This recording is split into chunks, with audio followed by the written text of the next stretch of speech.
buenos días. Bienvenidos a esta plática de rentabilidad, cómo medirla y cómo mejorarla. Mi nombre es Jorge Gracia. Tengo mucho gusto de estar con ustedes para tratar este tema que me parece que es fundamental para las empresas, particularmente en México. No tenemos una cultura de rentabilidad en México. Se ha venido ahí labrando poco a poco, pero la realidad es de que hay un área de oportunidad muy importante en la cultura empresarial mexicana para desarrollar este concepto y esta visión de los negocios, que es ser rentables. O sea, al final de cuentas los negocios tienen un objetivo fundamental, que es ser rentables. Un negocio que es rentable está generando valor para la sociedad, y un negocio que no es rentable pues está mermando valor, y pudiéramos decir que habría un mejor uso alternativo para los recursos empleados en la empresa. Creemos por lo mismo que este es un curso fundamental para la dirección general, para las áreas encargadas del desempeño financiero, la estrategia y la innovación en empresas que quieren ser rentables. Y aquí volvemos a insistir, se requiere una voluntad, una decisión por parte de la alta administración de ser rentables. O sea, se requiere un compromiso de la administración de ser rentables. Una vez con ese compromiso es ya cuestión de ir ajustando las piezas. No es sencillo, los negocios están complicados, algunos más, algunos menos, algunos tienen áreas de oportunidad importantes, otros tienen retos muy fuertes por la competencia, pero lo importante es que haya una decisión por parte de la alta administración de tener un compromiso con la rentabilidad. En este seminario vamos a hablar primero de una perspectiva financiera. ¿Qué es la rentabilidad? Primero que nada, cómo se define en términos cuantitativos, algunos problemas y debilidades de métricas diferentes a la que creemos que es más comprensiva. Tenemos que hablar también del riesgo, porque al final de cuentas el riesgo es un factor que afecta tanto los rendimientos como el costo del financiamiento de las empresas. Y aquí, bueno, podemos hablar de riesgos económicos, de riesgos de la industria, de riesgos de la empresa, de riesgos financieros. Y dentro de este tema de riesgo, creemos que es algo muy puntual y que le atañe a la mayoría de las empresas, que es el punto de equilibrio. En épocas complicadas de bajas ventas, resulta muy claro cuando las empresas tienen problemas para poder cubrir los gastos operativos, ¿no? Entonces necesitamos tener muy claro cómo determinar el punto de equilibrio operativo, el punto de equilibrio financiero y sobre todo el punto de equilibrio de generación de valor económico. Es decir, no nada más qué volumen de ventas necesitamos para cubrir los gastos operativos, no, qué volumen de ventas necesitamos para generar valor económico. Eso es lo que realmente nos debe de importar, sobre todo cuando estamos hablando de la rentabilidad. Hablaremos un poquito también de algunas investigaciones por ahí que hay sobre qué es más importante, si el crecimiento o la rentabilidad. Vamos a hablar desde una perspectiva estratégica de las dos grandes bases de competencia que hay. ¿Qué es estrategia de negocio? Cómo hacer un análisis de atractividad de la industria y posicionamiento de la empresa, precisamente para poder tener una idea de qué rentabilidad podemos esperar en el negocio que tenemos, ¿no? O sea, esto es bien importante. O sea, cuál es la rentabilidad al final de cuentas que podemos esperar a partir de un análisis de la industria y de un análisis de la posición competitiva de la empresa. Hablaremos un poquito durante el seminario. Bueno, en el seminario sí nos vamos a dar una zambullida sobre las estrategias funcionales y los indicadores de desempeño. Es bien importante el tener metas, el tener indicadores en cada una de las áreas clave donde se genera la rentabilidad. Desde un punto de vista de innovación y desde un punto de vista también de tener esa intención de optimizar la rentabilidad, vamos a hablar de cómo podemos plasmar el modelo de negocios de la empresa. Esto es bien importante. Una vez que nosotros entendemos el modelo de negocios, es más fácil la comunicación interna, dónde están los puntos críticos, dónde están nuestras fortalezas, dónde podemos hacer cambios para poder tener una mejoría en la rentabilidad. Hablaremos de dónde podemos innovar con referencia al modelo de negocios y durante el seminario vamos a estar también hablando de cómo ver los costos en una estrategia de innovación. Casi por último hablaríamos de algunos factores clave de empresas rentables, y aquí hay algunos temas que son los que siempre traemos ahí en mente. Bueno, ¿qué es más importante? Aumentar las ventas o aumentar las utilidades. Le pongo énfasis a los ingresos, le pongo énfasis al control de costos. Bueno, ya hay investigaciones que han llegado a resultados muy puntuales. ¿Qué es más importante? La participación de mercado o salvaguardar los márgenes de utilidad, ¿no? Entonces vamos a hablar un poquito de ello y terminaríamos en el seminario, en un seminario de 5 sesiones, con una guía para aumentar la rentabilidad, que de alguna manera nos sirve de sumarizar lo que vimos en el resto del seminario, pero tratando ya de aterrizarlo en aspectos muy puntuales. ¿Qué es la rentabilidad? Lo quisimos poner de una manera un tanto cuantitativo, si ustedes gustan. Tenemos por un lado los activos de operación de la empresa, los activos netos de operación. En el seminario estaremos ya puntualizando cómo se determinan los activos netos de operación. Y por otro lado tenemos el financiamiento de esos activos. Ese financiamiento pueden ser bancos, pueden ser obviamente las aportaciones de los socios, la reinversión de las utilidades. Todo eso forma parte del financiamiento con costo de los activos netos de operación. Y los activos tienen un rendimiento, nos deben dar un rendimiento positivo, y las fuentes de financiamiento tienen un costo de capital. Cuando el rendimiento de los activos netos de operación supera al costo de capital, la empresa es rentable. ¿Qué tan rentable? Pues dependiendo cuál es el exceso de rendimiento respecto al costo de capital.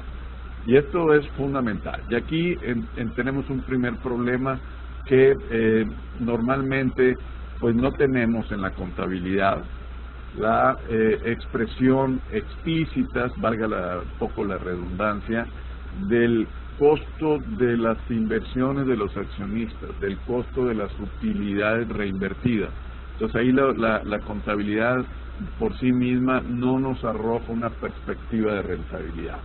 Pero no es nada del otro mundo. Vamos a hablar durante el seminario qué es el costo de capital, cómo manejarlo para poder medir la rentabilidad, y creo que ese es un camino, el único camino que realmente nos puede llevar para determinar si realmente una empresa es rentable o está mermando valor al accionista en este caso, ¿no?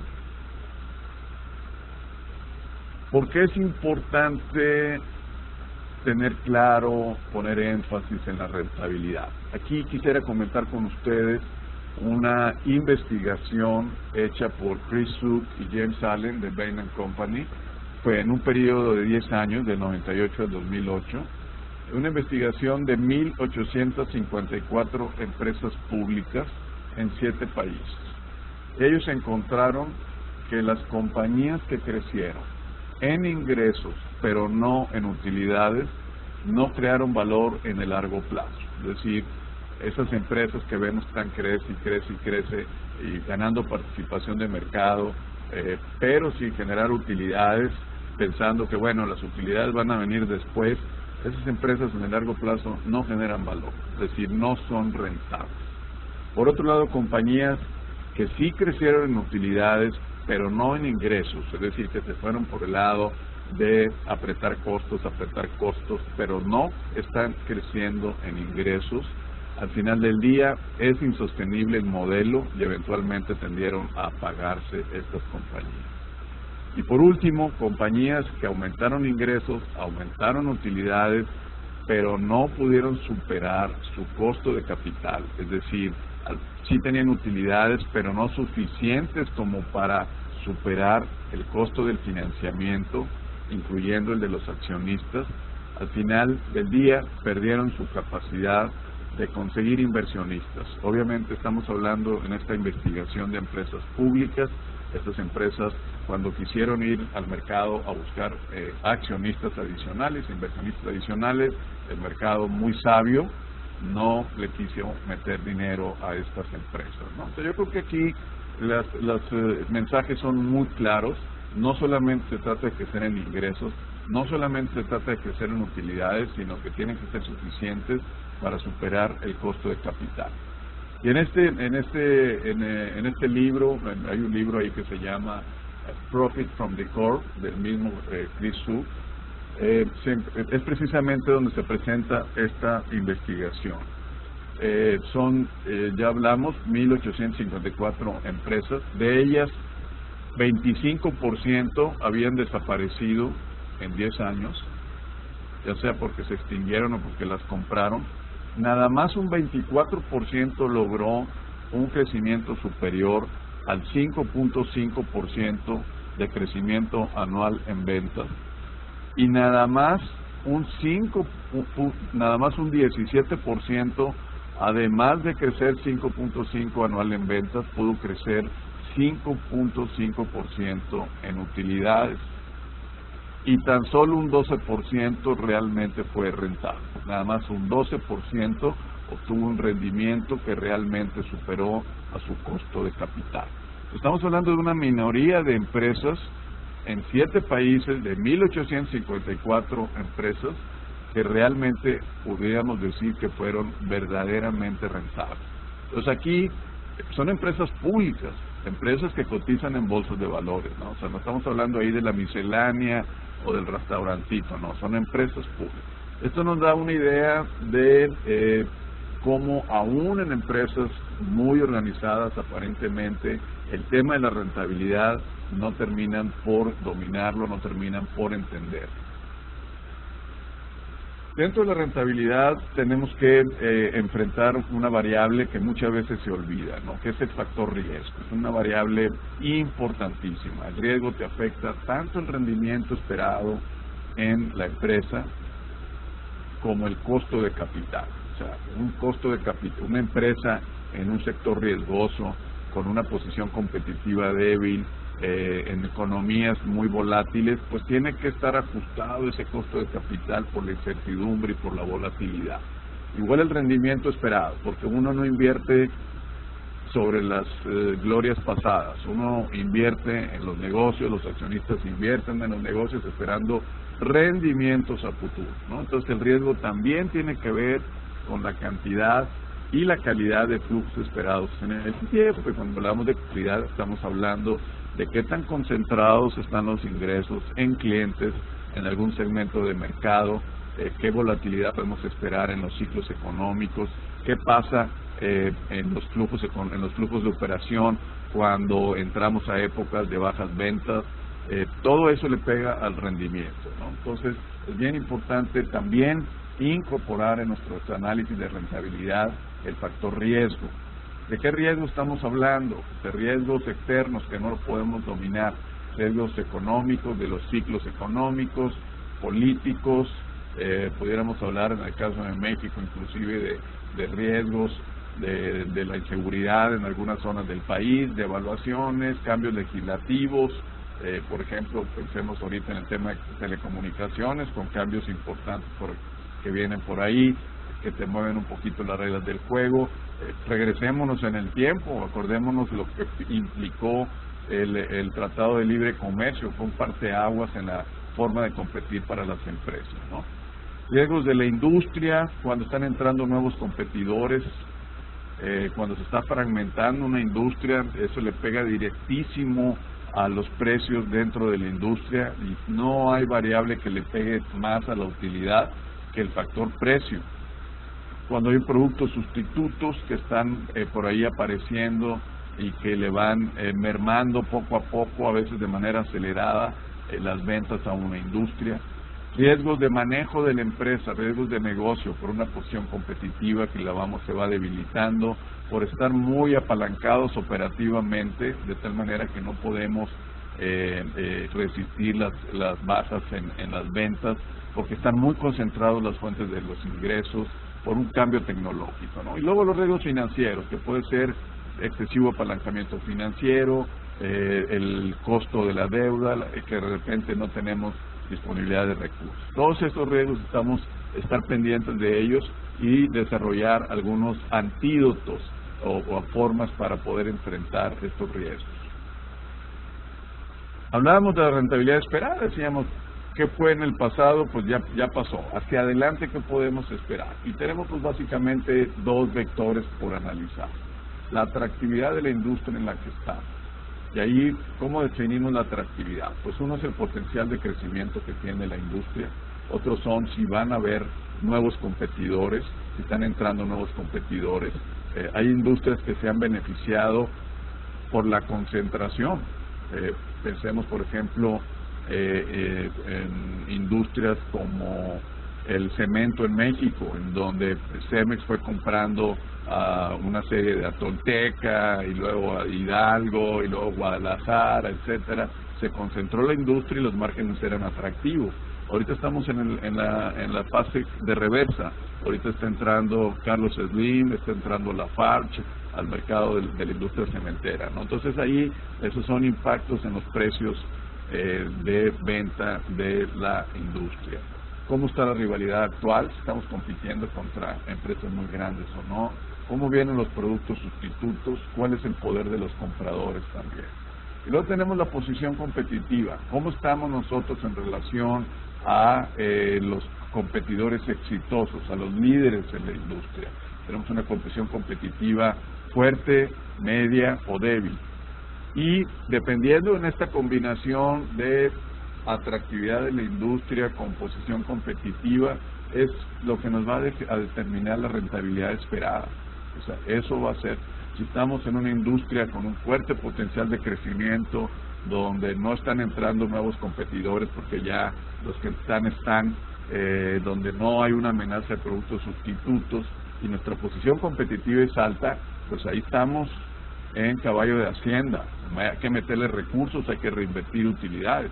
Si nos vamos al otro extremo, en donde la atractividad de la industria es baja, porque están entrando nuevos competidores, porque están entrando productos sustitutos, y además tenemos una posición competitiva pobre, pues definitivamente hay que salir de esta industria, ¿no? Entonces esto nos da una idea de cuál es la rentabilidad que podemos esperar. Vamos a hacer un ejercicio durante el seminario para poder analizar la atractividad de la industria, que se queden con una metodología, y también analizaremos cómo analizar la posición competitiva de la empresa. Hablamos del punto de equilibrio, hablamos del punto de equilibrio operativo, que es el tradicional. Tenemos que ver también cuál es el punto de equilibrio financiero. Es importante porque en épocas de auge parece que no hay ningún problema. Cuando se vienen la apretazón de ventas y los bancos se ponen más estrictos, tenemos que estar arriba del punto de equilibrio financiero.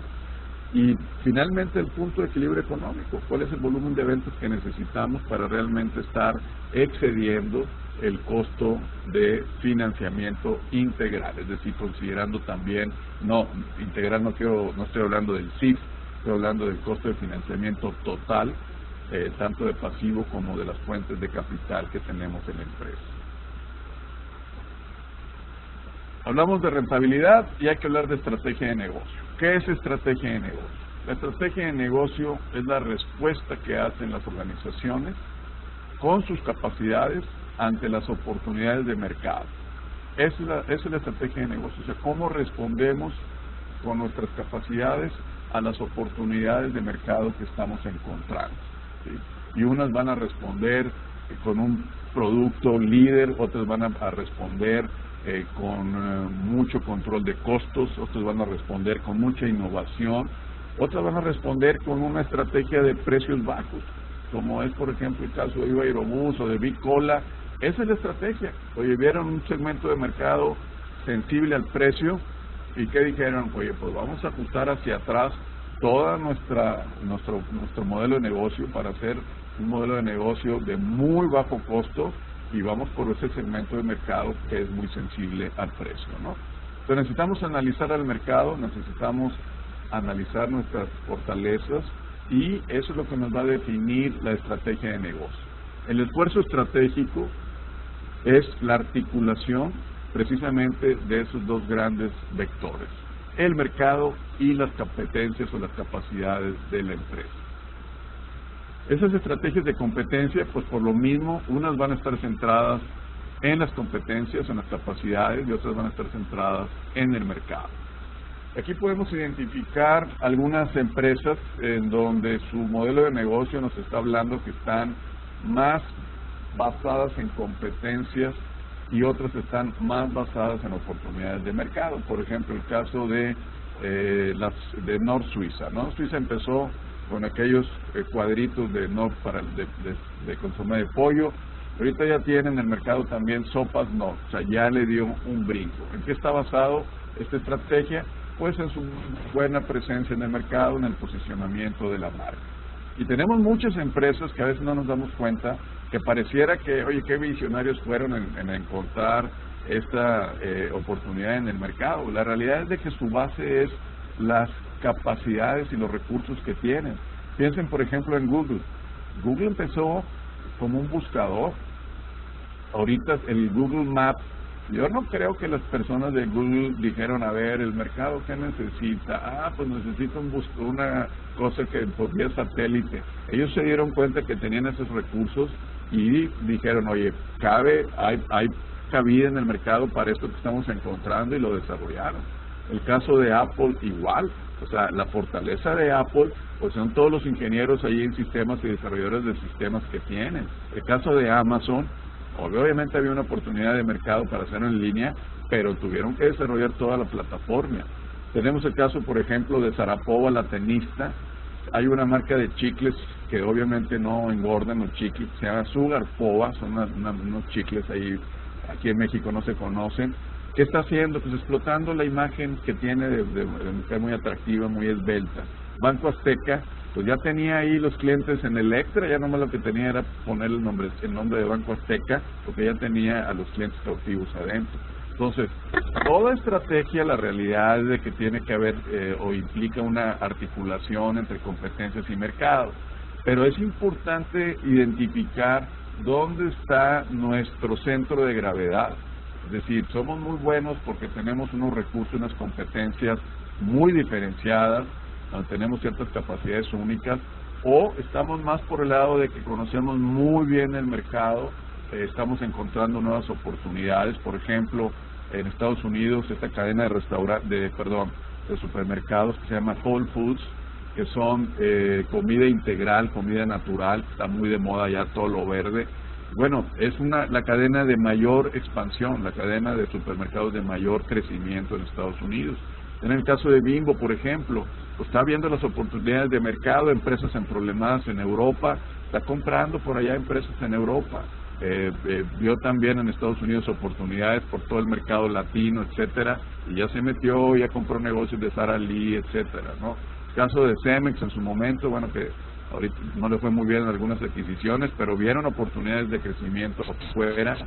El caso de Dell lo que vio fue, oye, en el mercado podemos ahorrarnos un paso en el canal de distribución, vamos a vender las computadoras por internet y dejamos afuera a los intermediarios y nos quedamos con el margen, ¿no? El caso del Tecnológico de Monterrey con TecMilenio, pues está atacando un nuevo segmento de mercado. Entonces, es bien importante tratar de ver dónde está nuestro centro de gravedad y a veces también ver si estamos explotando o no las dos bases de competencia, porque podemos estar demasiado canteados hacia una base de competencia y podemos tener también oportunidades del otro lado, ¿no? Entonces, un análisis de cuáles son nuestras competencias, en base a qué estamos compitiendo, no sé, cuál es nuestro juego, ¿sí? Nuestra forma de jugar en la industria, eso nos identifica dónde estamos y cuáles son las oportunidades que tenemos, ¿no? Básicamente dos bases de competencia, las capacidades internas y las oportunidades de mercado. De ahí podemos derivar lo que creemos son 5 grandes estrategias de competencia. El liderazgo de producto, en donde tenemos, por ejemplo, a un Apple que ya se está enfrentando con la competencia en lo que son iPhones con Samsung y de manera indirecta con Google, ahí con la plataforma del Android. Tenemos empresas que compiten a base de eficiencia, a base de la plataforma que tienen, del control de costos. Tenemos otras empresas que están compitiendo con precios bajos, y ahí tenemos un Viva Aerobús, ahí tenemos un Big Cola, ahí tenemos hoteles de bajo precio, en fin, hay una amplia categoría de empresas que compiten con bajo precio. Y tenemos otras empresas que compiten por el conocimiento que tienen del mercado y por la vinculación que hay entre la empresa y el consumidor, que tienen un gran posicionamiento de marca, que conocen muy bien al consumidor. Y otras empresas en donde la estrategia es una alta segmentación. Yo creo que la segmentación es aplicable para todas las empresas, pero hay unas empresas que podemos identificar. Estas están aquí porque están atacando un nicho muy específico. Por ejemplo, los zapatos de marca SAS, que van dirigidos a las empresas ya de cierta edad, a las personas de cierta edad, que no quieren ahí andar con zapatos apretados, ¿no? Pues están sobre el segmento de gente de la tercera edad, o de la segunda llegándole a la tercera edad, ¿no? Eso es alta segmentación. Entonces tenemos que identificar la estrategia, saber cuál es nuestra forma de jugar, y luego cuáles son los factores de éxito que tenemos para realmente ser rentables. Si estoy por liderazgo de producto, pues mi producto tiene que tener una diferenciación importante, y esa diferenciación tiene que ser percibida por el mercado. De nada sirve pensar que mi producto es lo máximo si el mercado no percibe esa diferenciación. ¿Qué pudiera pasar? Pues un producto sustituto que de repente me vuelve obsoleto el producto, ¿no? Tenemos el caso de Kodak, por ejemplo, pues simplemente no pudo mantener el paso, no fue lo suficientemente visionaria para poderse meter en el cambio tecnológico y desarrollar productos que iban a sustituir tarde o temprano a las cámaras de rollo, ¿no? Entonces, en cada una de estas estrategias tenemos que identificar los factores de éxito, los factores de riesgo. Obviamente, no hay un factor de éxito, hay varios factores de éxito sobre los cuales hay que identificar, y haremos ejercicios para que ustedes mismos puedan identificar a qué están jugando, es decir, cuál es la estrategia, cuál es su base de competencia, si están utilizando tanto las capacidades como las oportunidades de mercado, cuáles son los factores de éxito y cuáles son los factores de riesgo. ¿Por qué es importante definir la estrategia de una manera consciente? Cuando, la verdad, y voy a ser aquí muy práctico, ¿no? En la mayoría de las empresas no hay una estrategia clara. O sea, es una estrategia que se ha venido desarrollando a través del tiempo, son ahí básicamente por formas de reaccionar a las condiciones de la industria, pero son estrategias implícitas que no las podemos verbalizar y ponerlas en blanco y negro y decir, esta es nuestra forma de jugar, esta es nuestra forma de crear y capturar valor. Es muy difícil cuando la estrategia es implícita de darle dirección, de darle articulación, de hacer que la organización camine sobre objetivos definidos. Se vuelve muy complicado. No se pueden concentrar las organizaciones en cuestiones estratégicas y se la pasan resolviendo problemas operacionales, ¿no? Una estrategia explícita, después de un análisis a fondo de capacidades, de oportunidades de mercado, nos permite concentrar y articular los esfuerzos, los recursos de la organización hacia metas definidas, a nivel financiero, a nivel estratégico, a nivel operativo, ¿okay? Entonces es bien importante hacer este análisis, decir, bueno, yo estoy compitiendo sobre estas bases, aquí tengo oportunidades, esta es mi manera de jugar, esta es mi estrategia, y esto es lo que tengo que dominar. Estos son mis factores de éxito y tengo que cuidar los factores de riesgo, ¿no?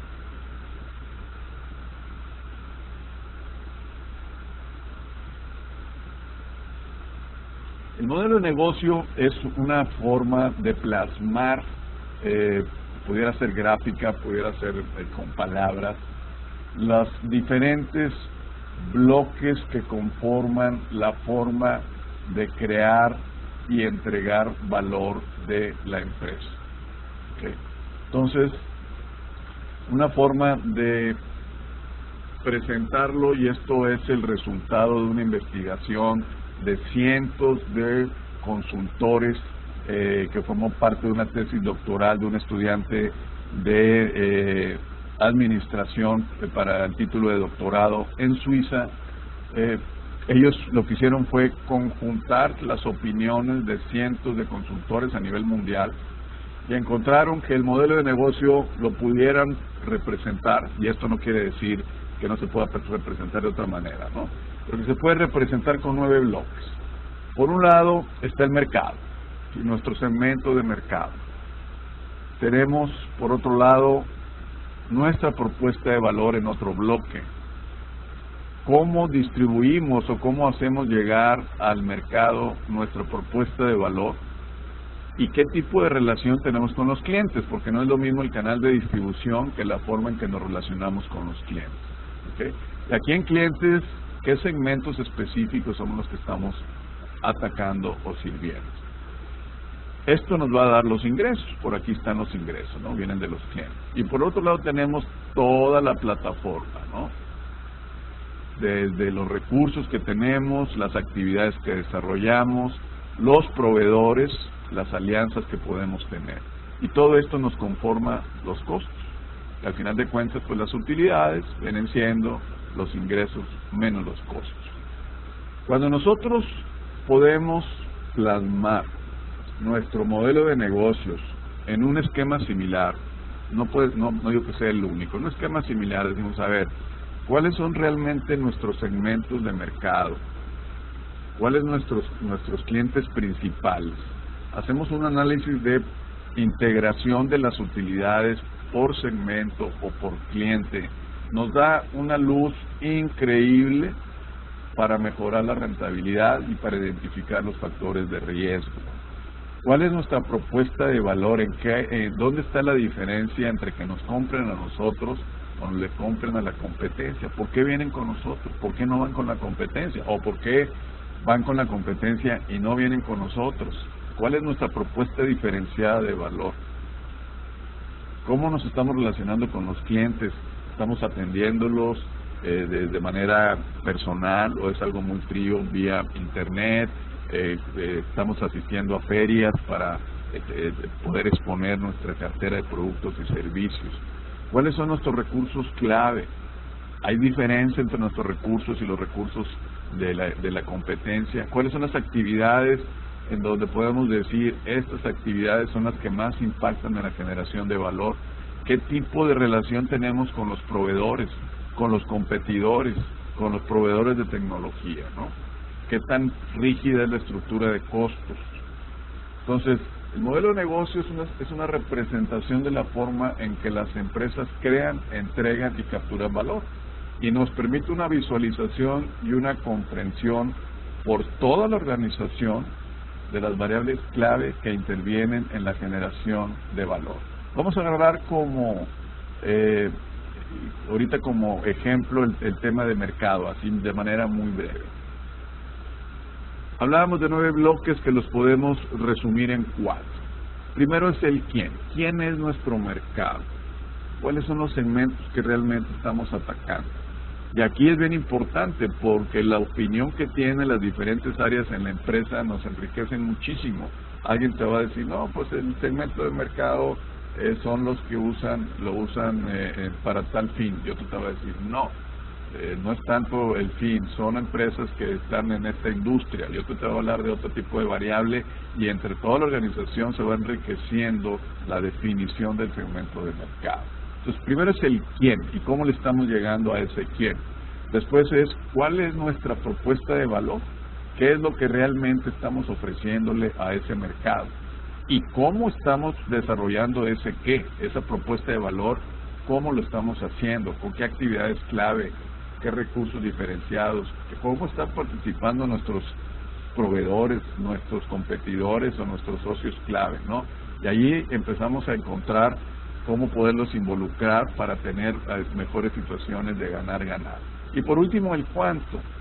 Y aquí es algo que muchas veces no queremos entrarle porque trabajamos con paradigmas, ¿no? Las cosas son así en la industria. La verdad es que no. Al final de cuentas, la propuesta de valor viene siendo no nada más el producto, viene siendo el transporte, viene siendo el empaque.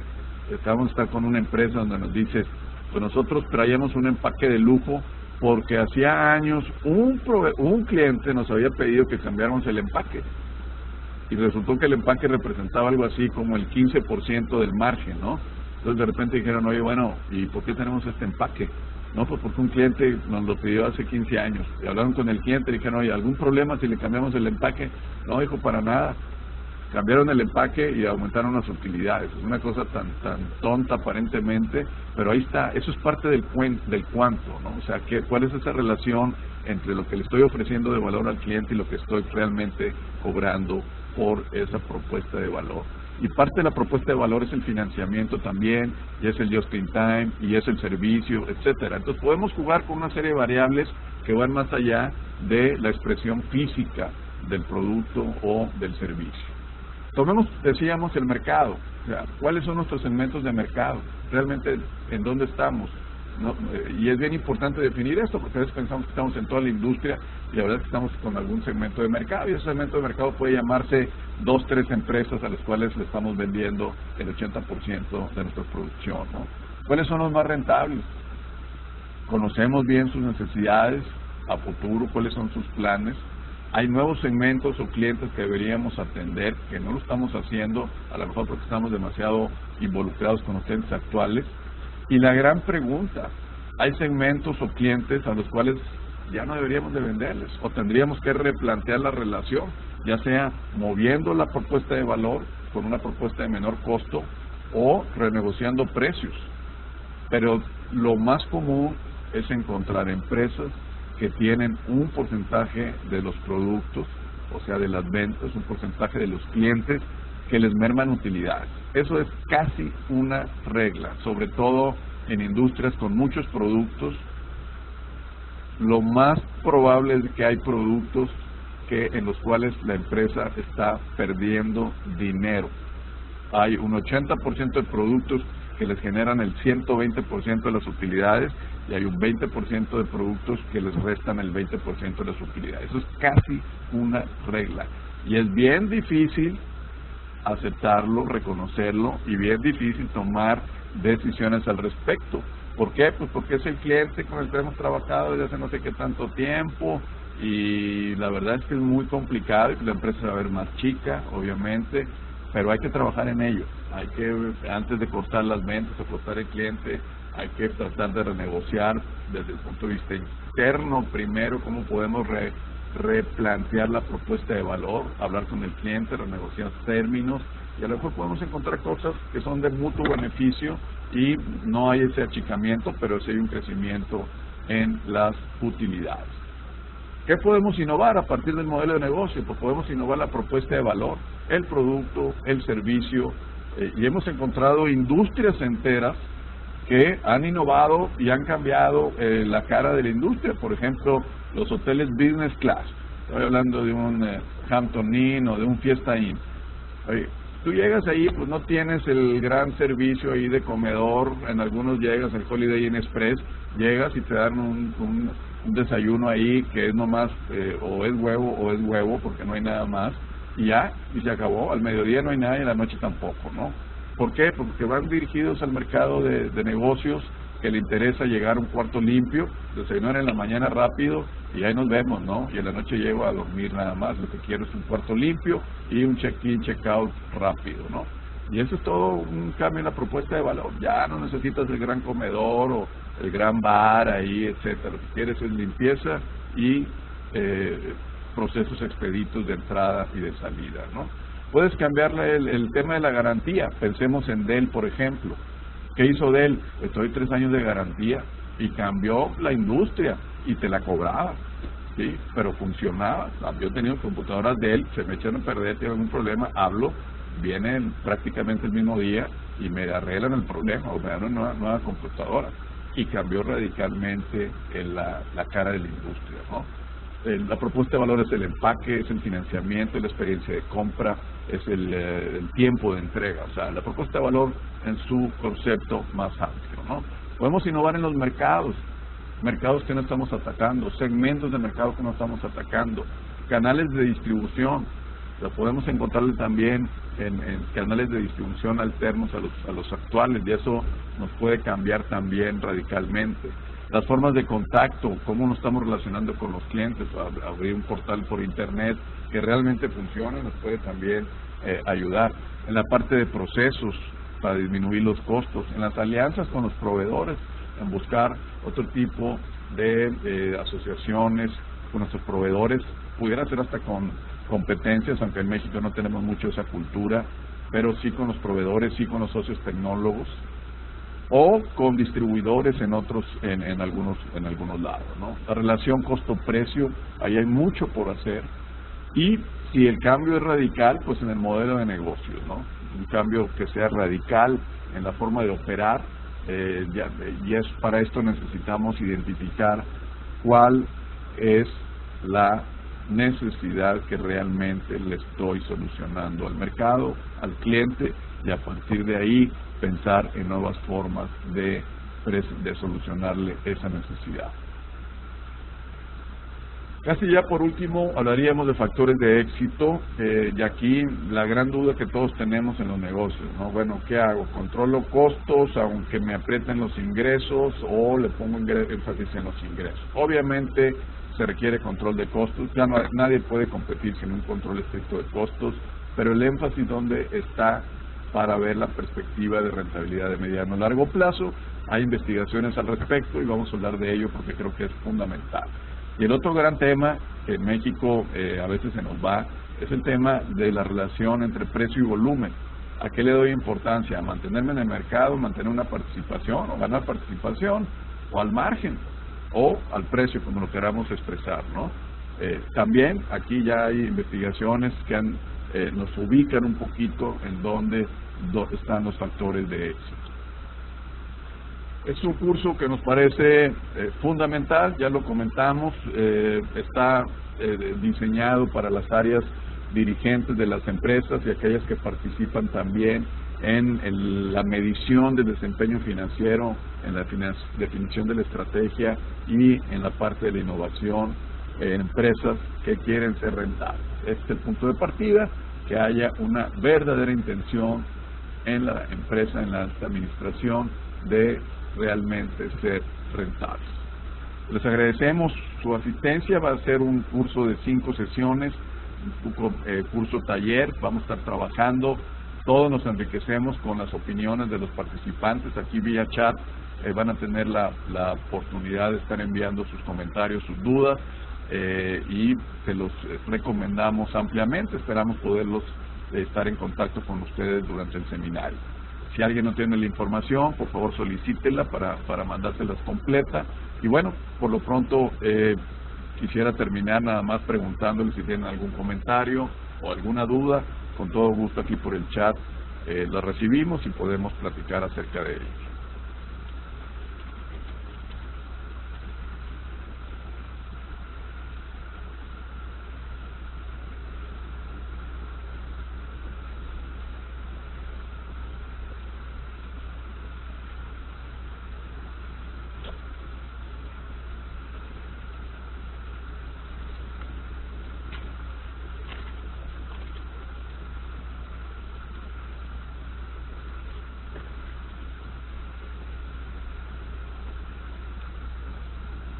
Hay una pregunta, dice que si sirve también para empresas de servicio.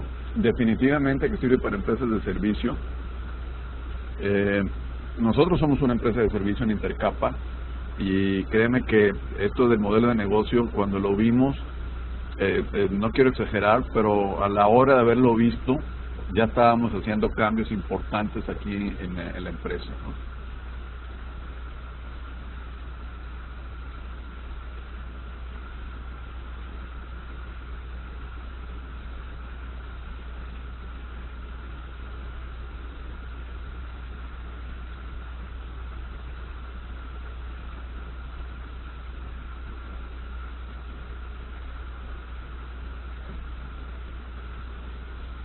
Esto del modelo de negocios que estábamos comentando es una forma de visualizar dónde está en la empresa las áreas clave de generación de valor y nos da un insight increíble del potencial de mejoría, el potencial de crecimiento en las empresas. Increíble.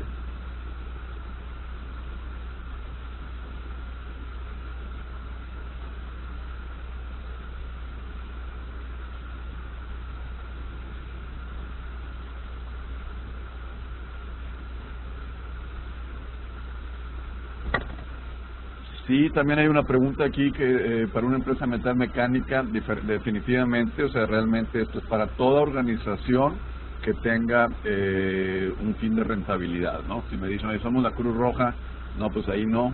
pero si es una empresa que tiene como objetivo generar utilidades, darle un rendimiento a los accionistas y tener crecimiento y perseverar en el tiempo, definitivamente que este curso les aplica.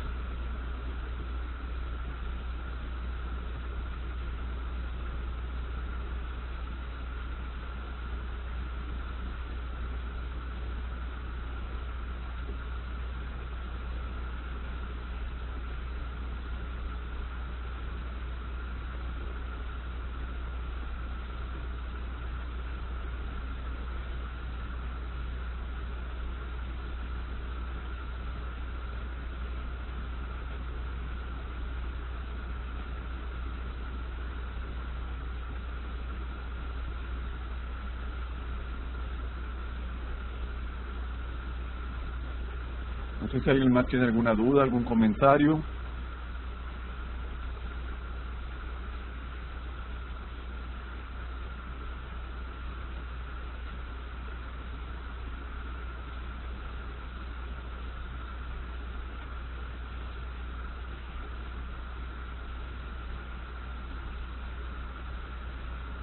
Bien, si no hay más dudas o información que requieran, les agradecemos su asistencia a esta plática y esperamos estar con ustedes durante el seminario. Les vamos a enviar la información con los costos del seminario y no tengan duda en llamarnos si hay alguna información adicional que ustedes quisieran.